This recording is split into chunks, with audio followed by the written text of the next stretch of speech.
Halo teman-teman, perkenalkan nama saya Muhammad Rohid, NPM 039. Di sini saya berperan sebagai guru. Halo everyone, perkenalkan nama saya Yunia Rahmatika Adita Mahadi, nomor NPM 047. Di sini saya berperan sebagai sutradara dan editor. Teman-teman, perkenalkan nama saya Muhammad Salih Fahmi Syafiq, NPM 078. Di sini saya berperan sebagai murid.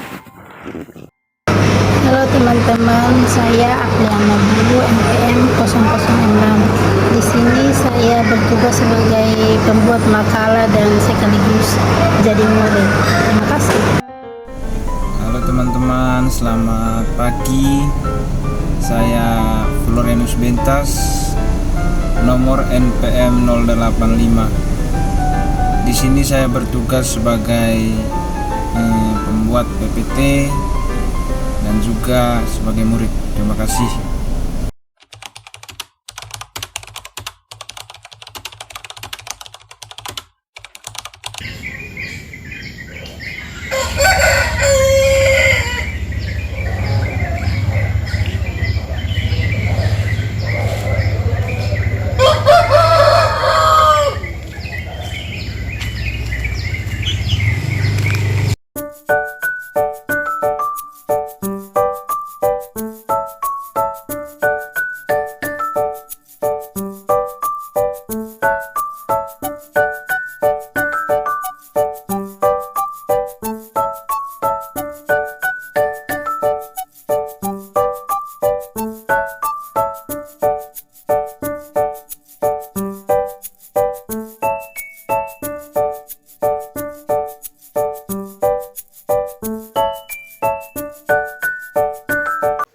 Assalamualaikum.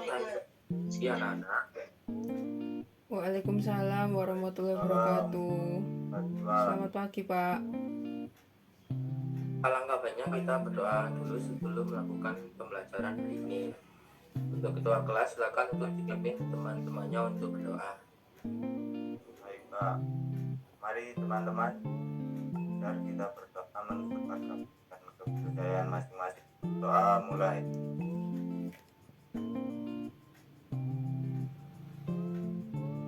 Doa selesai. Baik.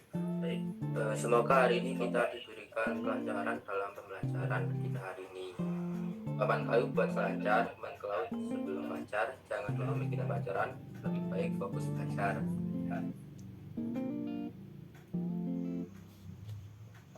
Kok Pak tahu aja kalau saya Fahmi lagi mikirin pacar. Tidak Pak, sekarang belajar. Ada-ada saja. Nah, ini sebenarnya tidak apa melawan jenis kalian, tapi harus diimbangi dengan prestasi juga ya, agar nantinya ketika kalian dewasa tidak menyesal kalau tidak memaksimalkan pendidikan di waktu SMA ini. Baik Pak. Pak. Oke anak-anak, sebelum memulai pelajaran akan saya absensi terlebih dahulu ya. Untuk Abdul Razak Al Mubarok, Tadi kayaknya izin ke kamar mandi Pak. izin ya. Oh ya. Muhammad Syahrifani, Hadir Pak. Yunia Rahmatika, Hadir Pak. Oktavianus Mau, Hadir Bapak Rohid. Apliana Bulu, Hadir Pak. hadir ya. Florianus Bentar, Hadir Pak. Mikdam Fakih, ada nggak? Mikdam, Cina atau gimana ini? Izin Pak. Katanya tadi ada keperluan.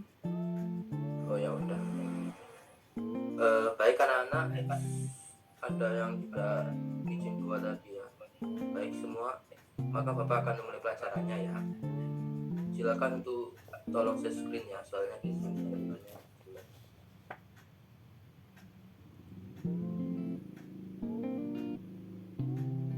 Silakan.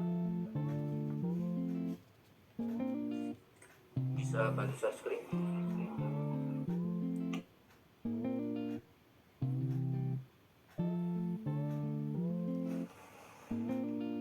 Katanya tadi Mbak Apriana. Ya. Ya, sementara lagi siap.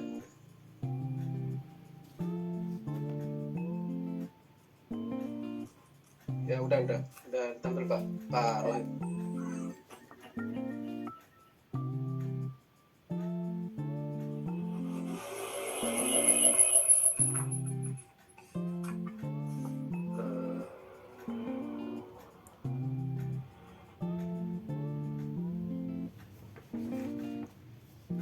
Baik, murid-murid, saya akan menjelaskan secara menyeluruh tentang peran ekonomi mikro dalam bisnis dan kehidupan sehari-hari.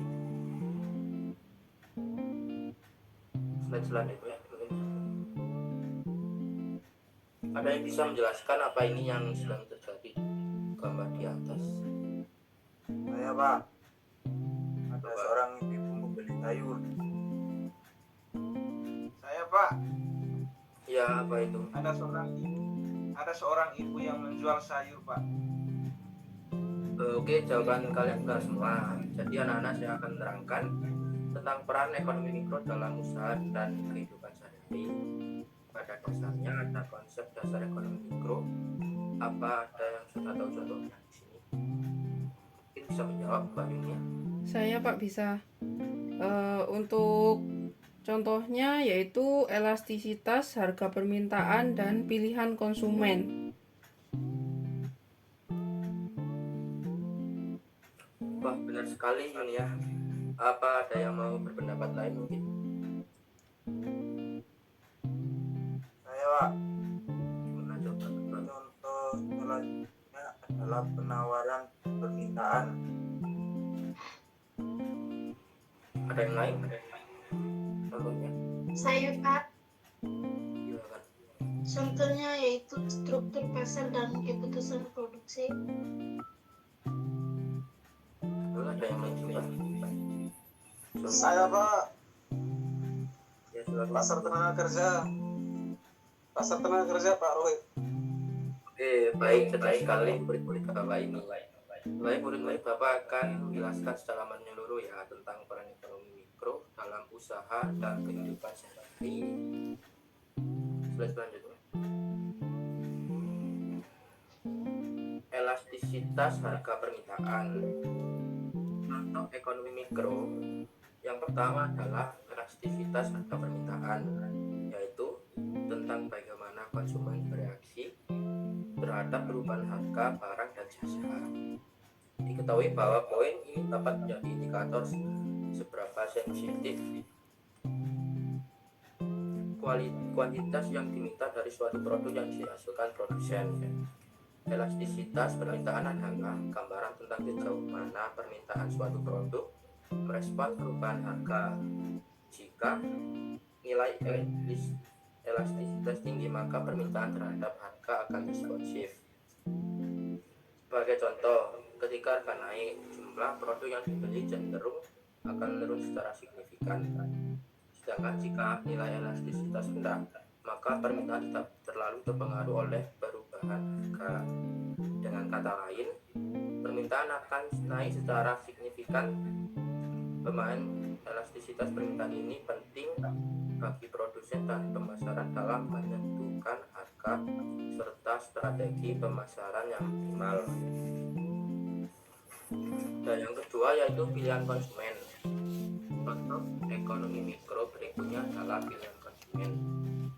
Hal ini mengacu pada keputusan konsumen ketika memilih produk yang dibeli. Untuk berkaitan dengan preferensi selera maupun harga, patut diketahui juga bahwa terdapat beberapa faktor yang mempengaruhinya.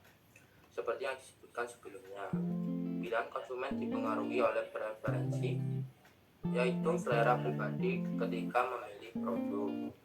Kemudian juga ada memaksimalisi utilitas yang dapat berlaku apabila calon pembeli ingin memaksimalkan tingkat kepuasan dan penggunaan barang atau jasa.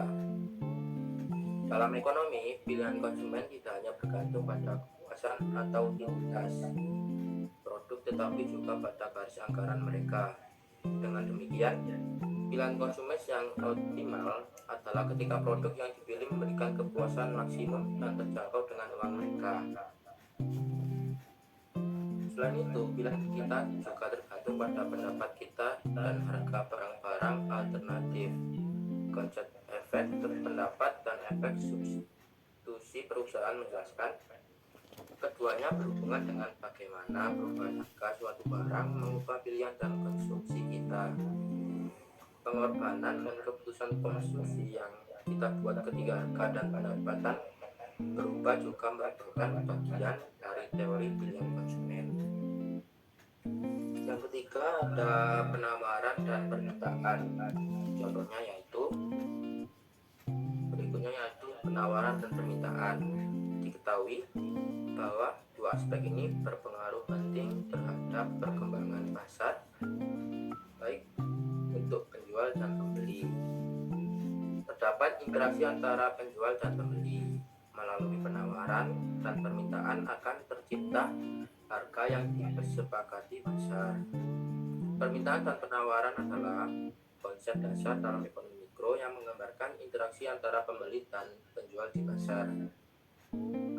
Berdasarkan perhitungan adalah jumlah barang atau jasa yang ingin dibeli oleh masyarakat dengan berbagai tingkat harga dan waktu tertentu. Sedangkan banyaknya barang atau jasa yang ditawarkan penjual pada kondisi pasar, periode, dan tingkat harga tertentu. Si permintaan adalah suatu fungsi yang menentukan hubungan antara harga barang dengan banyaknya barang yang diminta. Sedangkan fungsi penawaran adalah suatu fungsi dalam ekonomi yang menggunakan sudut pandang penjual dan menjelaskan hubungan antara harga komoditas dengan jumlah yang ditawarkan kepada produsen. Yang keempat ada struktur pasar. Struktur pasar merupakan contoh ekonomi mikro yang menggolongkan pasar ke dalam beberapa bagian. Di antaranya yaitu pesanan sempurna dan tidak sempurna. Kemudian terbagi lagi menjadi pasar monopoli, monopolistik, oligopoli, monopsoni, dan oligopsoni. Sementara pasar persaingan sempurna memiliki konsep yang lebih sederhana. Terdapat pembeli dan penjual, sementara harga relatif stabil dengan kenaikan serta penurunan yang tidak drastis. Misalnya pasar beras, sayur, dan bursa efek. Dalam buku aspek dasar ekonomi mikro 2006, istilah struktur pasar adalah keadaan yang memberikan petunjuk tentang aspek-aspek yang memiliki pengaruh penting terhadap perilaku usaha dan kinerja pasar. Aspek yang dimaksud yaitu seperti jumlah pembeli, hambatan keluar masuk pasar, keragaman produk, sistem distribusi, dan penggunaan pangsa pasar. Sederhananya, terdapat pengkategorian dalam pasar yang ditentukan dalam regulasi pasar itu sendiri. Agar lebih mudah, inilah beberapa faktor penting dalam struktur pasar menurut Web Mendikbud, yaitu yang pertama, jumlah atau banyaknya perusahaan dalam pasar. Yang kedua, jenis barang yang diperjualbelikan. Yang ketiga, mudah tidaknya perusahaan masuk ke dalam pasar. Dan yang keempat, kemampuan penjual dan pembeli dalam mempengaruhi pasar. Yang terakhir, informasi serta pengetahuan penjual dan pembeli terhadap pasar yang dihadapi.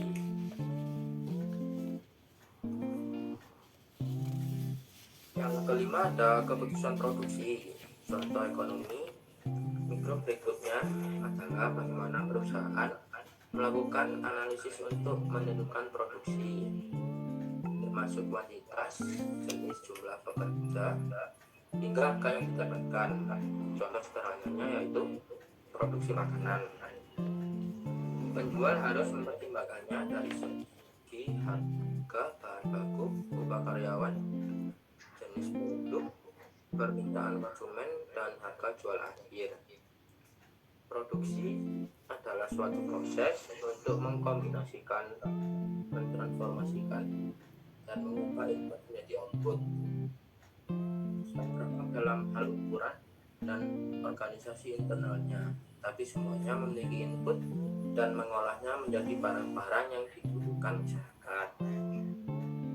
Semua perusahaan harus mengambil beberapa keputusan dasar untuk mencapai hal yang kita asumsikan sebagai laba utama mereka, keuntungan maksimum. Itu ada 3 keputusan yang harus diambil oleh semua perusahaan yang meliputi. Yang pertama yaitu berapa banyak output yang ditawarkan atau kuantitas produk.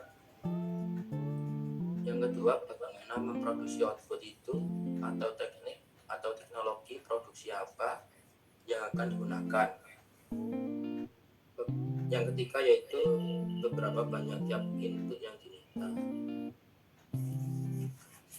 Yang keenam ada pasar tenaga kerja. Contoh ekonomi kali ini berdasarkan tentang poin sebelumnya. Jadi pasar tenaga kerja mengacu pada bantuan upah, penawaran dan permintaan tenaga kerja itu sendiri, termasuk undang-undang yang ditetapkan pemerintah. Pasar tenaga kerja dapat diartikan sebagai suatu pasar yang mempertemukan penjual dan pembeli tenaga kerja. Sebagai penjual tenaga kerja di dalam pasar, ini ialah para pencari kerja atau pemilik tenaga kerja. Pasar tenaga kerja diselenggarakan dengan maksud untuk mengkoordinasi pertemuan antara para pencari kerja dan orang-orang atau lembaga-lembaga yang membutuhkan tenaga kerja. Dalam rangka untuk memenuhi kebutuhan tenaga kerja dari perusahaan, maka pasar tenaga kerja ini dirasakan bisa memberikan jalan keluar bagi perusahaan untuk memenuhinya. Dengan demikian, tidak terkesan hanya pencari pekerja yang mendapat keuntungan dari adanya pasar ini.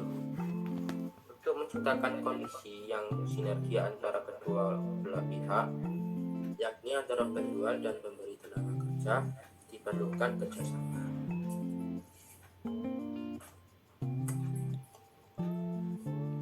Kerjasama yang baik. Action. Dalam rangka untuk memenuhi kebutuhan tenaga kerja dari perusahaan, maka pasar tenaga kerja ini dirasakan bisa memberikan jalan keluar bagi perusahaan untuk memenuhinya. Dengan demikian, tidak terkesan dari kerja yang mendapat keuntungan dari adanya pasar ini. Untuk menciptakan kondisi yang sinergi antara kedua belah pihak, yakni antara penjual dan pemberi tenaga kerja, maka diperlukan kerjasama yang baik antara pihak yang terkait, yaitu penjual tenaga kerja, pembeli tenaga kerja, dan pemerintah. Nah, seperti itu anak-anak mengenai peran ekonomi mikro dalam bisnis kehidupan sehari-hari. Iya Pak Rohit. Bagaimana anak-anak? Apa ada yang ingin ditanyakan sebelum Bapak kasih tugas? Saya ingin bertanya Pak. Silakan, untuk kami ada yang bisa ditanyakan. Tadi dijelaskan oleh Bapak tadi struktur pasar. Ini saya main pasar monopoli. Oke, nah, akan Bapak jelaskan ya. Jadi, pasar monopoli adalah jenis pasar hanya terdapat satu penjual saja untuk jenis barang tertentu.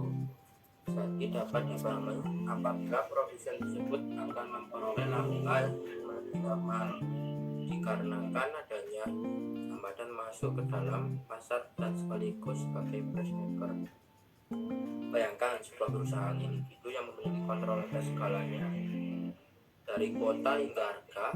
Itulah kekuatan mereka yang masuk dalam pasar monopoli. Nah, seperti listrik yang dikelola oleh PT PLN Persero. Seperti itu ya Nam Fahmi. Oh, jadi setelah sekarang saya paham apa itu pasar monopolita. Terima kasih. Sama-sama Nam Fahmi. Anak-anak yang lain apa ada yang ingin ditanyakan sebelum Bapak memberikan? Sama-sama Nam Fahmi. Anak-anak yang lain apa ada yang ingin ditanyakan sebelum Bapak beri soal? Belum ada, Pak. Oke, kalau sudah tidak ada yang ingin ditanyakan, Bapak akan beri soal satu persatu. Jadi setiap murid soalnya berbeda. Bapak beri waktu 20 menit untuk mengerjakan, kemudian dipresentasikan ya. Ya Pak, kok langsung presentasikan? Langsung presentasikan Pak. Cerita Bapak. Dr. Fahmi, meskipun saya tadi ada pembahasan teori permintaan, tapi tidak bisa dipadenkan untuk permintaan penawaran juga seperti itu ya. Jadi kalian harus semangat, mumpung masih muda, semangatnya harus selalu berkobar, tidak boleh menyerah dalam berjuang. Bisa dimengerti Naukto sama Fahmi? Bisa Pak. Bapak, mohon maaf. Ya nggak apa-apa anak-anak. Sekarang akan saya berikan soalnya satu persatu dan langsung kalian tulis di buku kalian masing-masing ya. Soalnya ditulis semua ke Pak. Tidak, Abliana, hanya satu soal untuk kalian masing-masing aja. Baik Pak. Oke, akan saya mulai pertanyaan untuk Yunia Rahmatika. Pertanyaannya yaitu adalah jelaskan faktor-faktor yang mempengaruhi permintaan dan penawaran ekonomi makro. Maaf, bisa diulangi, Pak? Oke, saya ulangi ya. Jelaskan faktor-faktor yang mempengaruhi permintaan dan penawaran dalam ekonomi makro.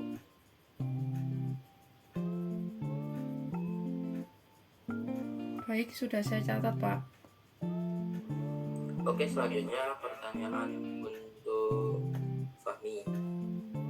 Pertanyaannya adalah sebut dan jelaskan bentuk struktur pasar.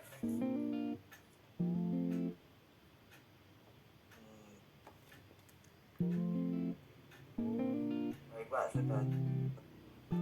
Sudah ya. Oke, selanjutnya pertanyaan untuk Abliana dulu. Pertanyaannya yaitu sebut dan jelaskan teori produksi tentang biaya produksi untuk menentukan keputusan produksi.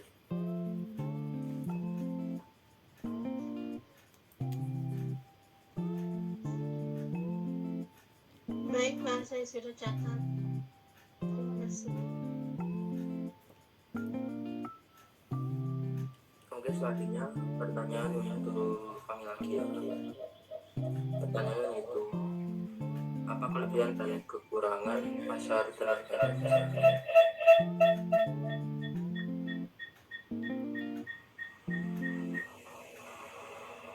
Ulangi Pak. Ulangi ya. Pertanyaannya yaitu apa kelebihan dan kekurangan pasar tenaga kerja?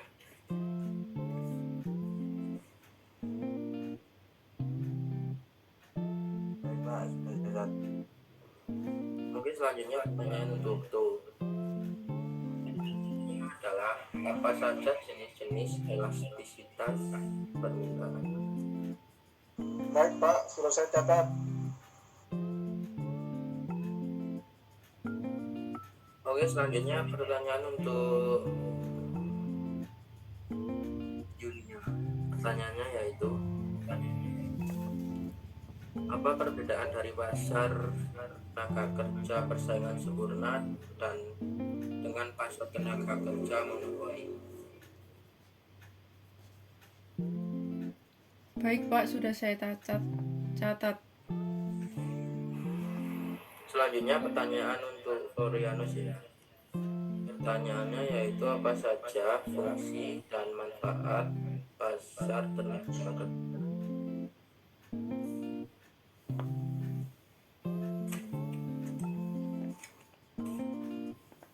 Pak, sudah saya catat Pak. Baik. Apakah anak-anak sudah mendapat soal semua ya? Bapak. Sudah, Pak. Udah Pak. Sudah Bapak Rohit. Oke anak-anak, dapat beri waktu 15 menit untuk mengerjakan soalnya. Sumbernya bisa mencari di buku atau di web. Kemudian jawaban kalian akan dipresentasikan secara langsung setelah waktu habis ya.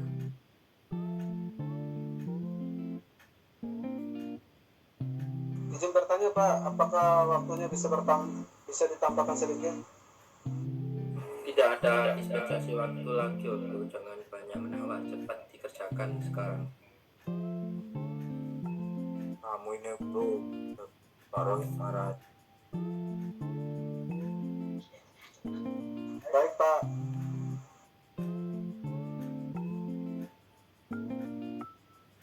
Ya waktu jangan ulangi lagi ya, itu perbuatan yang tidak baik.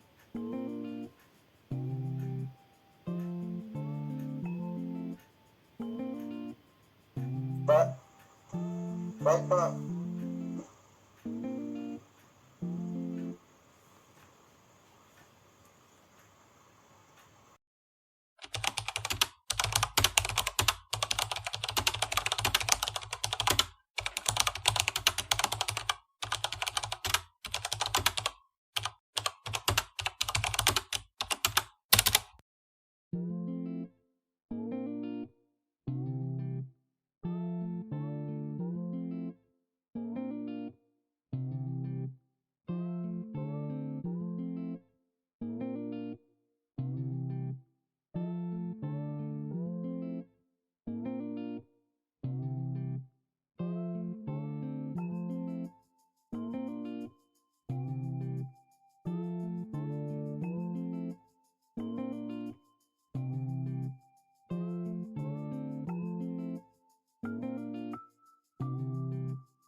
anak-anak waktu tersisa 5 menit lagi ya. Yang sudah selesai bisa diperiksa lagi jawabannya, dan yang belum selesai segera diselesaikan.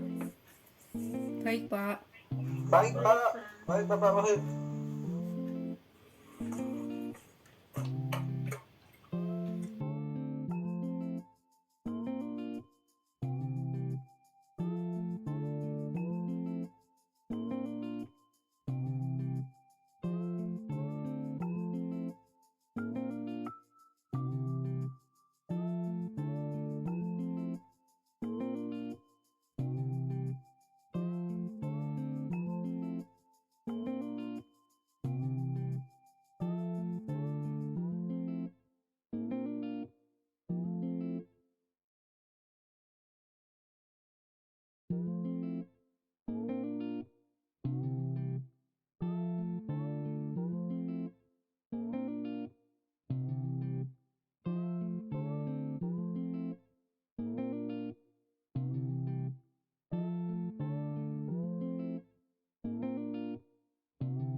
Oke anak-anak, waktunya sudah habis.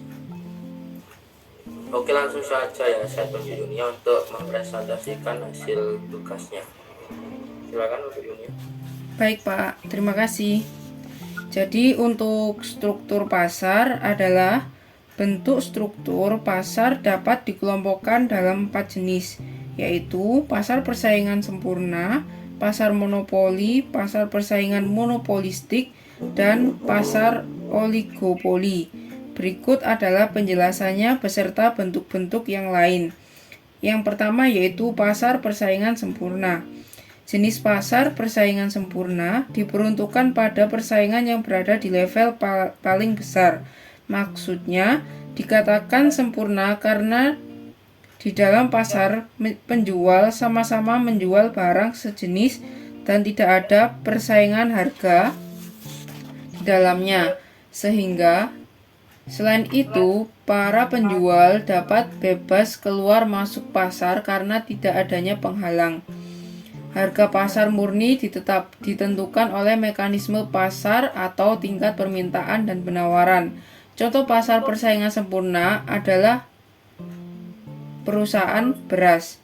Yang kedua yaitu pasar monopoli. Berkebalikan dengan persaingan sempurna, pasar monopoli hanya terdapat satu penjual saja untuk jenis barang tertentu. Jadi dapat dipahami bila produsen tersebut akan memperoleh laba melebihi normal karena adanya hambatan masuk ke dalam pasar dan sekaligus sebagai price maker. Bayangkan sebuah perusahaan individu yang memiliki kontrol atas segalanya, dari kuota hingga harga. Yang selanjutnya yaitu pasar monopolistik. Jenis pasar ini mengumpulkan banyak penjual yang menghasilkan atau menjual produk yang berbeda-beda, yang membuat posisinya berada di antara pasar persaingan sempurna dan monopoli. Ciri-ciri dari pasar ini adalah tidak adanya homogenitas produk serta kebebasan bagi perusahaan-perusahaan untuk perusahaan baru untuk masuk ke dalam pasar. Contoh dari jenis pasar ini adalah restoran makanan cepat saji atau fast food, ayam goreng seperti KFC, McDonald's, dan lain sebagainya. Yang selanjutnya yaitu ada pasar oligopoli. Pasar oligopoli didominasi oleh sejumlah kecil perusahaan yang saling bersaing. Masing-masing pemain di pasar oligopoli memiliki kekuatan yang cukup besar untuk mempengaruhi harga pasar. Biasanya terdapat beberapa perusahaan raksasa yang menguasai 70 hingga 80% dari seluruh produksi. Contoh dari pasar oligopoli adalah industri smartphone. Selanjutnya yaitu pasar monopsoni. Apabila pasar monopoli hanya memiliki satu penjual saja, maka pasar monopsoni hanya memiliki pembeli tunggal saja, yaitu pelaku usaha yang secara otomatis menguasai pasar komoditas yang dibeli. Contoh dari pasar ini adalah pasar sayuran pada suatu daerah terpencil. Selanjutnya yaitu pasar oligopsoni. Jenis pasar yang terakhir ini memiliki dua atau lebih pembeli, umumnya pelaku usaha yang menguasai pasar dalam hal penerimaan barang atau berperan sebagai pembeli tunggal atas produksi suatu pasar komoditas. Umumnya yang dibeli adalah bahan mentah lalu menjualnya kembali kepada konsumen akhir. Di sini pembeli memiliki peran yang besar dan penentuan harga barang di pasar. Contoh dari pasar oligopsoni adalah pasar wortel atau cabai dari petani desa dan dijual ke kota. Itu sebenarnya dari mana ya? Dari buku Cash and Fire tahun 2008, Pak. Oke, bagus sekali ya. Untuk anak-anak selanjutnya untuk Fahmi, silakan Fahmi kita jawab. Baik Pak, jadi untuk faktor-faktor yang mempengaruhi kebijakan dan penawaran dalam ekonomi itu adalah faktor-faktor yang harus diminta dalam ekonomi itu. Satu, harga barang itu. Harga barang atau jasa adalah faktor yang paling berpengaruh terhadap permintaan. Umumnya ketika harga naik, jumlah barang yang diminta akan menurun dan sebaliknya. Jika harga turun, jumlah barang yang diminta akan meningkat. Dua, harga barang terkait. Harga barang terkait atau substitusi juga mempengaruhi permintaan. Misalnya, jika harga suatu barang naik, maka konsumen mungkin beralih ke barang substitusi yang lebih murah, sehingga permintaan untuk barang tersebut meningkat. Yang ketiga, pendapatan konsumen yang penting dalam menentukan permintaan. Barang normal adalah barang yang permintaannya meningkat dengan kenaikan tanah, sedangkan barang inferior adalah barang yang permintaannya menurun seiring dengan kenaikan pendapatan. Yang keempat, preferensi konsumen. Preferensi, selera, dan keinginan konsumen mempengaruhi permintaan. Perubahan tren, perubahan gaya hidup, dan perubahan preferensi konsumen dapat mempengaruhi permintaan terhadap suatu barang atau faktor-faktor. Yang kelima, faktor-faktor demografi. Faktor-faktor demografi seperti usia, kelamin, dan lokasi geografis juga dapat mempengaruhi permintaan. Misalnya, populasi yang menua cenderung memiliki permintaan yang lebih produk-produk yang berkaitan atau kebutuhan khusus lanjut kerja. Faktor-faktor yang mempengaruhi penawaran dalam mikro. Satu, biaya produksi. Jenis salah satu faktor ini merupakan faktor kunci yang mempengaruhi penawaran. Biaya produksi, biaya bahan baku, upah tenaga kerja, biaya energi, sewa, dan biaya lainnya. Nah, biaya produksi meningkat, produsen cenderung akan menawarkan barang yang lebih atau menaikkan harga untuk menjaga profitabilitas. Yang kedua, teknologi. Perkembangan teknologi memiliki dampak signifikan terhadap penawaran. Teknologi yang lebih maju seringkali meningkatkan efisien produksi, kurang biaya, dan meningkatkan produsen untuk menawarkan barang yang lebih besar.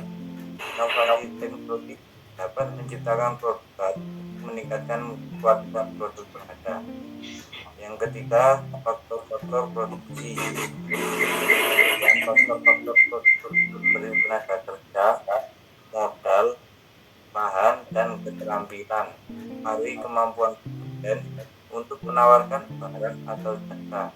Jika pasokan tenaga kerja terbatas, misalnya, produsen mungkin mengalami keterbatasan dalam meningkatkan dan penawaran. Keempat, regulasi pemerintah. Kebijakan dalam regulasi dapat mempengaruhi pada penawaran barang atau jasa. Misalnya, regulasi yang ketat dalam industri tertentu dapat membatasi produk dan penawaran. Pemerintah juga dapat memperlakukan insentif atau kebijakan fiskal yang mendorong produsen untuk meningkatkan penawaran. Yang kelima, harapan produsen. Preferensi dan harapan produsen terhadap kondisi pasar dan perkembangan ekonomi juga dapat mempengaruhi penawaran. Jika produsen berharap permintaan akan meningkat di masa depan, mereka mungkin akan meningkatkan dan penawaran saat ini. Baliknya, jika produsen ekspektasi negatif terhadap pasar, mereka mungkin akan mengurangi penawaran. Sangat detail sekali ya kamu pahami, bagus. Untuk selanjutnya, mari kita dengar jawaban dari Apliana. Ayo Apliana, bisa selesaikan hasilnya ya. Baik Pak. Jadi untuk teori produksi tentang biaya produksi untuk menentukan keputusan produksi adalah proses produksi tentunya memerlukan biaya produksi. Teori produksi kali ini akan membahas apa saja yang termasuk ke dalam biaya produksi. Dalam teori produksi, biaya produksi terbagi menjadi 3 jenis, yaitu biaya produksi tetap, variabel, dan total. Secara rinci akan dibahas bagaimana penjelasan di bawah ini. Yang pertama, biaya produksi tetap. Biaya produksi tetap merupakan biaya yang dibutuhkan untuk proses produksi dan nominalnya tetap. Berapapun jumlah barang atau jasa yang dihasilkan, nominal biaya ini tetap. Contohnya biaya produksi tetap ini seperti biaya sewa gedung, pajak bumi dan bangunan, pembelian alat, gaji pokok karyawan, dan asuransi. Berikutnya, biaya produksi variabel. Biaya produksi variabel merupakan biaya produksi yang dikeluarkan perusahaan untuk proses produksi dan nominal berubah sesuai dengan jumlah produk yang dihasilkan. Semakin besar volume produksi, semakin besar pula biaya yang harus dikeluarkan oleh perusahaan dan sebaliknya. Besarnya biaya ini sangat bergantung pada aktivitas usaha. Contohnya dari pengeluaran yang termasuk dalam variabel cost adalah bahan langsung, tenaga kerja langsung, upah overtime pekerja, komisi penjualan, dan maintenance alat produksi. Yang ketiga, biaya produksi total atau total cost. Biaya produksi total dihitung dari menambahkan biaya variabel dan biaya tetap. Misalkan produksi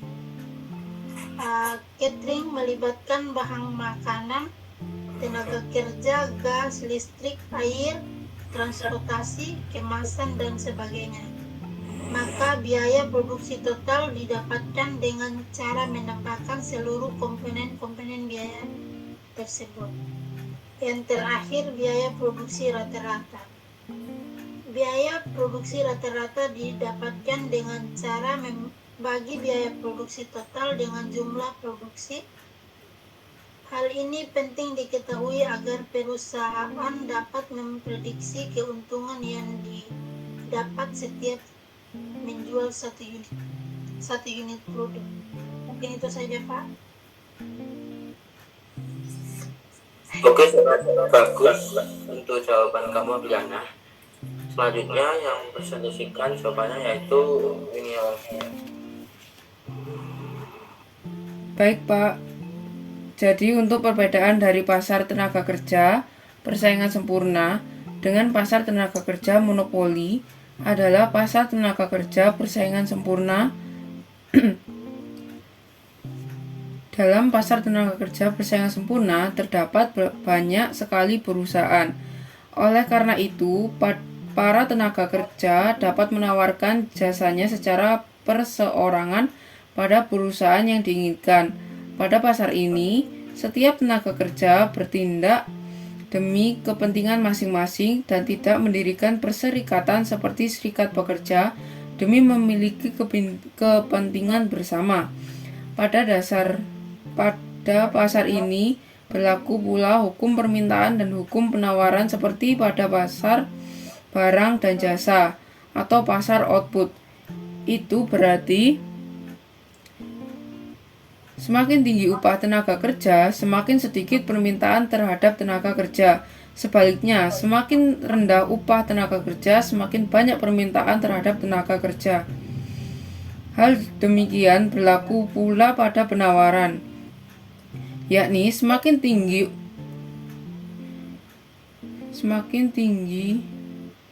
upah tenaga kerja, semakin sedikit penawaran tenaga kerja. Kemudian untuk pasar tenaga kerja monopoli berbeda dengan pasar tenaga kerja persaingan sempurna.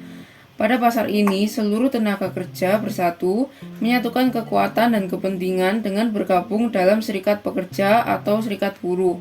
Serikat pekerja bertugas mewakili para pekerja dalam menuntut upah dan fasilitas-fasilitas lain kepada perusahaan demi meningkatkan kesejahteraan pekerja.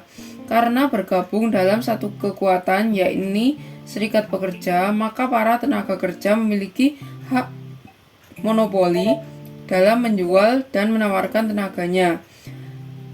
Dalam pasar tenaga kerja monopoli, penentuan tingkat upah bisa dilakukan dengan cara sebagai berikut. Yang pertama yaitu menuntut upah lebih tinggi dari upah equilibrium. Yang kedua yaitu membatasi penawaran tenaga kerja.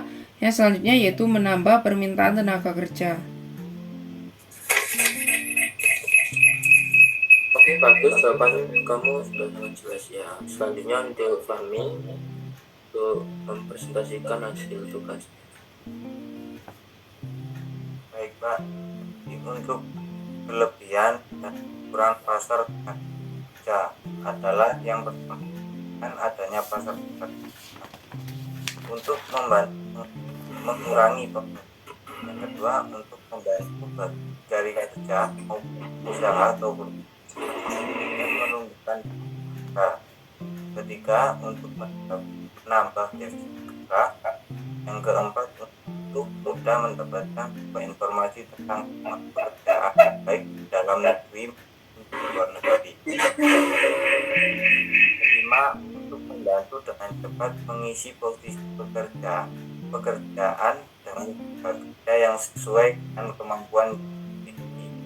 Kemudian untuk kelemahan pasar tenaga kerja adalah untuk kegiatan percalonan kerja, dan selanjutnya yaitu tindakan penipuan terhadap calon tenaga.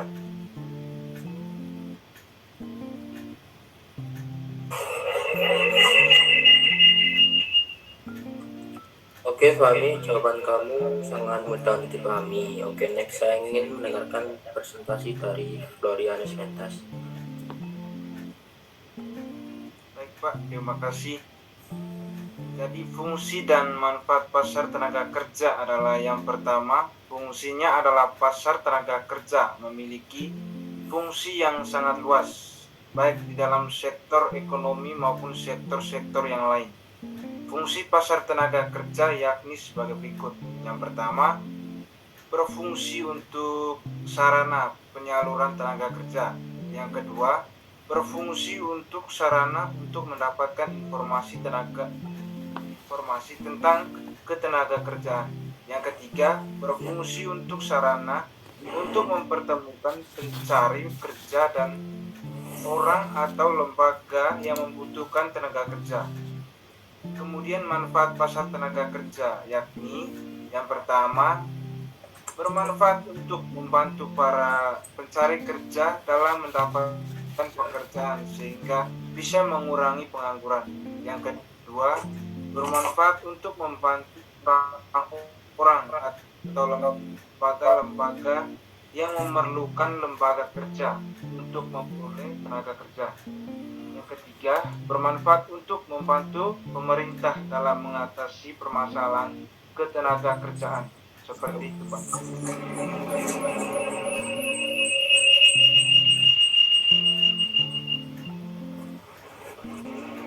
Oke, Florianus, jawaban kamu sudah sangat jelas. Selanjutnya yang terakhir presentasi dari Okto. Ayo Mas Okto yang terakhir, Arif. Baik, Bapak Rohit.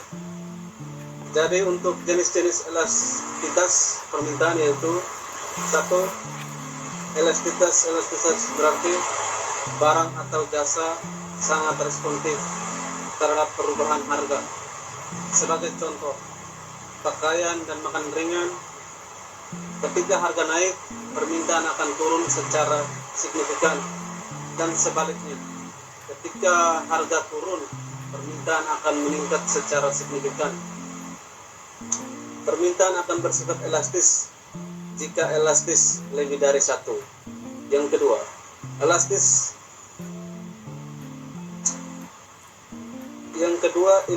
inelastis berarti perubahan harga memiliki dampak lebih kecil dibandingkan dengan perubahan kuantitas barang atau jasa yang diminta.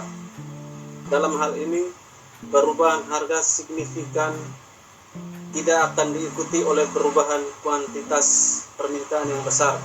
Sebagai contoh, permintaan terhadap beras yang merupakan kebutuhan primer.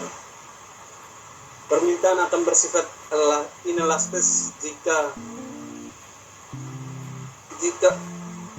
elastis kurang dari 1. Yang ketiga, elastis uniter. Elastis uniter berarti perubahan harga sama dengan perubahan kuantitas permintaan. Contohnya adalah alat elektronik.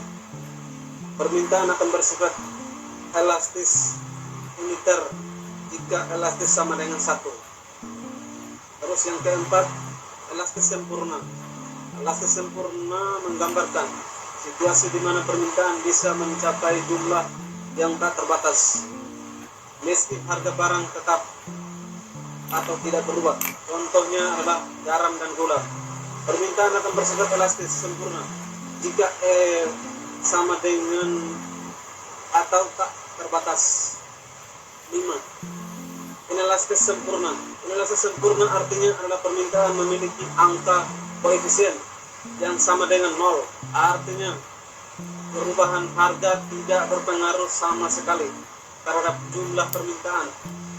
Sebagai contoh, obat-obatan yang terus dibutuhkan ketika sakit. Permintaan akan bersifat elastis sempurna jika elastis sama dengan 0. Begitu Pak jawabannya. Sekian Pak Rohit.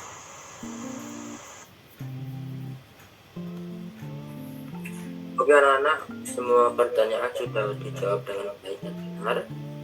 Beri tepuk tangan dulu untuk anak-anak di sini.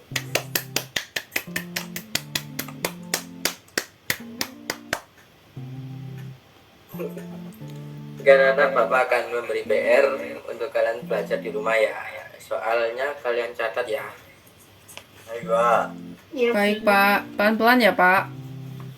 Baik Pak. Terima kasih. Yaitu yang pertama, harga buah mangga di pasar mengalami penurunan dari harga 25.000 per kilogram jadi 20.000 per kilogram. Sementara itu jumlah permintaan di pasar meningkat dari 200 kg menjadi 350 kg. Berdasarkan informasi di atas, berapakah nilai dari tingkat elastisitas permintaannya? Yang kedua, Sebentar Pak. pemerintah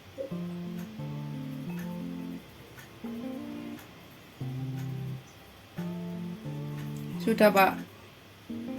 saya.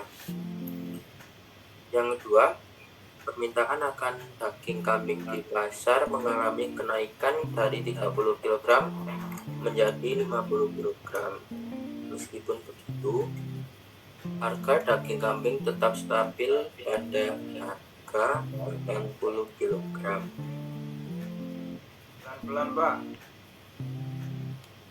Sudah, Udah Pak. lalu berapakah tingkat elastisitas permintaan akan daging kambing tersebut?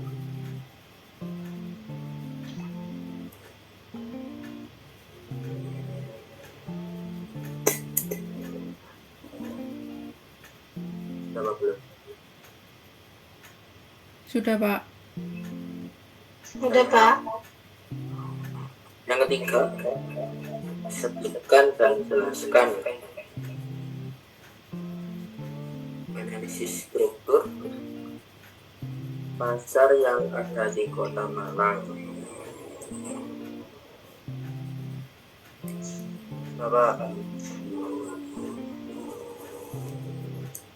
Yang keempat, jika pilihan konsumen tidak sesuai dengan produksi,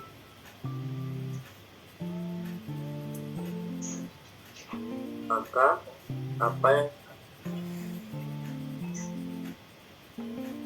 perusahaan untuk menangani hal tersebut?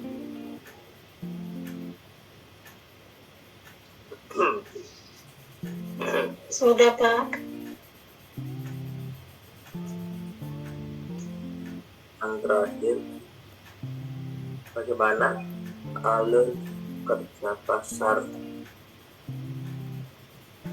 tenaga kerja?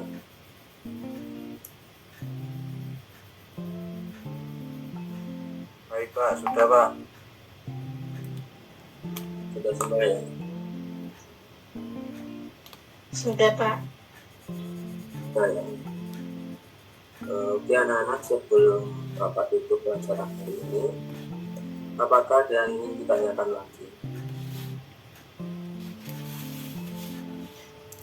Saya ingin bertanya, Pak, untuk soal nomor 1 dan 2 apa disertakan secara penghitungannya atau langsung dijawab saja, Pak?